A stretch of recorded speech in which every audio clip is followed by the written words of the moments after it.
Escolham a vida.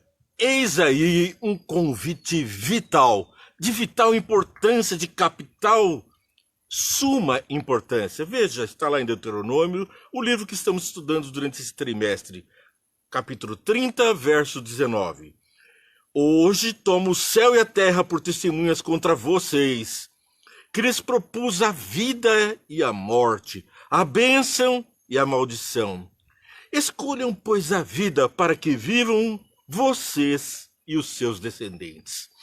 Aqui Deus revela um cuidado especial para comigo, para com você e também para com os nossos descendentes, não é mesmo, Jusemar?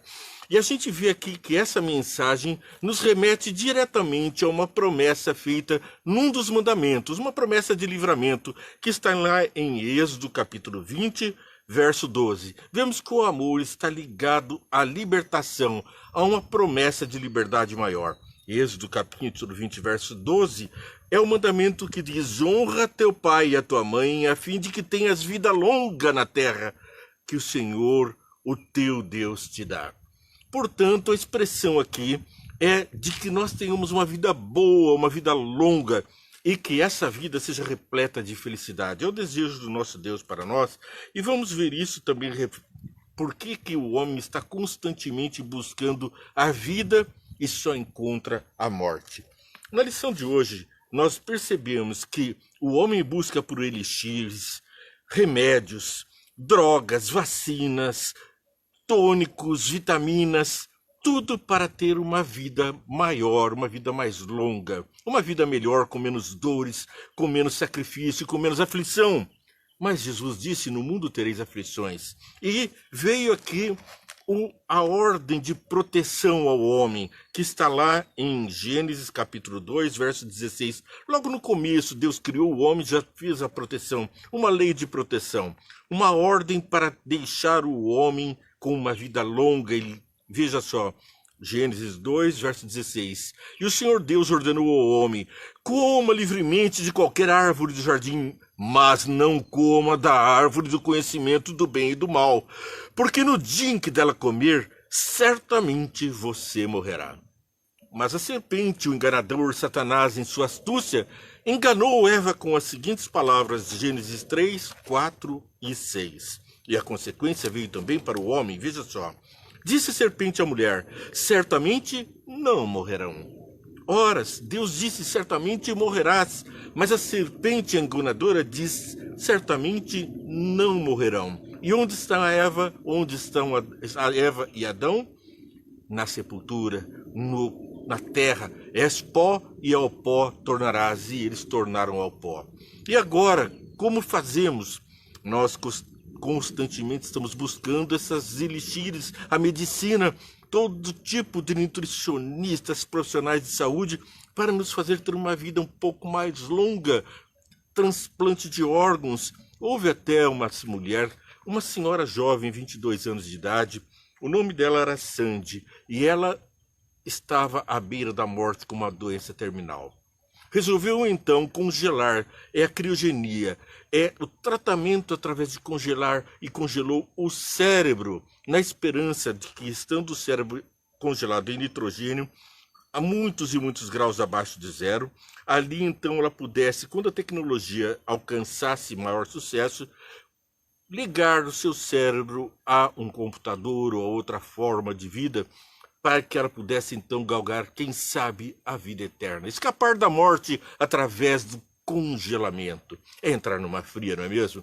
Mas nós temos uma esperança maior, mais quente, mais saborosa, mais certeira, mais fiel e verdadeira. E é isso que vamos ver aqui. Deus providenciou uma libertação, providenciou uma salvação. Ele não poderia deixar o homem naquela promessa do certamente morrerás. Ele já tinha um plano. Certamente você vai morrer, mas se o fruto do pecado, o salário do pecado é a morte, eu vou me aproximar novamente de vocês, porque o pecado causa separação entre Deus e o homem, diz a palavra de Deus.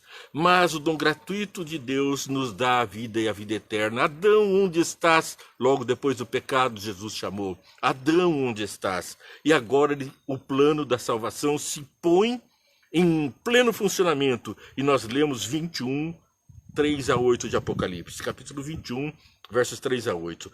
Ouvi uma voz forte que vinha do trono que dizia: agora o tabernáculo de Deus está com os homens, com os quais ele viverá. E eles serão o seu povo, os seus povos. O próprio Deus estará com eles e ele será o seu Deus. Ele enxugará dos seus olhos toda lágrima, portanto não teremos mais aflições.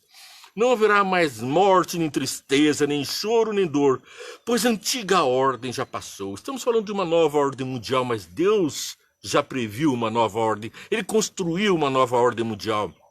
O homem continua construindo torres de Babel para escapar das consequências do pecado. Mas o que faz com que nós tenhamos escapulir do pecado é o que está aqui. Nem choro, nem dor, pois a antiga ordem já passou. Aquele que estava sentado no trono disse: estou fazendo novas todas as coisas. E acrescentou: escreva isso, pois estas palavras são verdadeiras e dignas de confiança. Disse-me ainda: está feito, está consumado. Eu sou o alfa e o ômega, o princípio e o fim. E aquele que tiver sede, darei de beber gratuitamente da fonte da água da vida. O vencedor herdará tudo isso, e eu serei o seu Deus, e ele será o meu filho. Novamente, a imagem e semelhança de Deus, estaremos copiando os atos do Pai, vivendo como ele viveu, praticando as boas obras, amando uns aos outros e a Deus sobre todas as coisas. Mas aqui a advertência àqueles que estão na idolatria, aqueles que estão na transgressão dos mandamentos, o final deles o lugar deles será o lago de fogo que arde com enxofre. Esta é a segunda morte. Nós escapulimos dela através da primeira morte, a morte de Jesus. Assim, alguns nem precisarão passar pela morte, serão transmutados, transfigurados, conforme conhecerem de perto o rosto de Jesus. Assim como aqueles que foram ressuscitados quando Jesus morreu, nós seremos ressuscitados quando Jesus voltar, ou transformados conforme a sua vontade. Bem, nós temos ainda João capítulo 19, verso 30 para terminar o nosso programa. Não sem antes te convidar para assistir, ver e entende todos os dias o nosso programa que leva a palavra de Deus quentinha para você, com temas que ficam com a palavra, sem derivações e ilações do homem. Eu te convido a curtir, compartilhar, ver e entende e tocar o sininho, seguir a programação para ser alertado da nossa programação está no ar, mas principalmente para que você possa dar relevância e levar essa mensagem ao mundo e de pregar esse evangelho a todo mundo. É o que estamos fazendo, obedecendo Jesus. João 19, 30. Aqui nós temos uma preciosa palavra.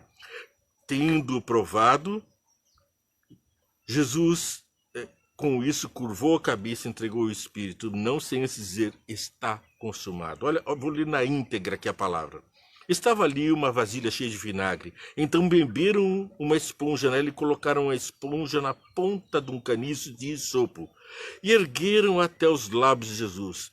Tendo provado, Jesus disse: está consumado. Ou seja, ele operou, completou a obra da nossa salvação. Com isso, curvou a cabeça e entregou o Espírito. Ali, sofrendo em nosso lugar, ele entrega o Espírito para a nossa vida e diz: está consumado. Agora só depende de você e de mim aceitar e atentar para os comandos de Deus. Vamos orar. Pai amado, compreendemos cada vez mais que o teu amor é que nos salva, que o teu amor é que nos conduz e que nos leva mais próximos de ti, a sermos mais parecidos contigo.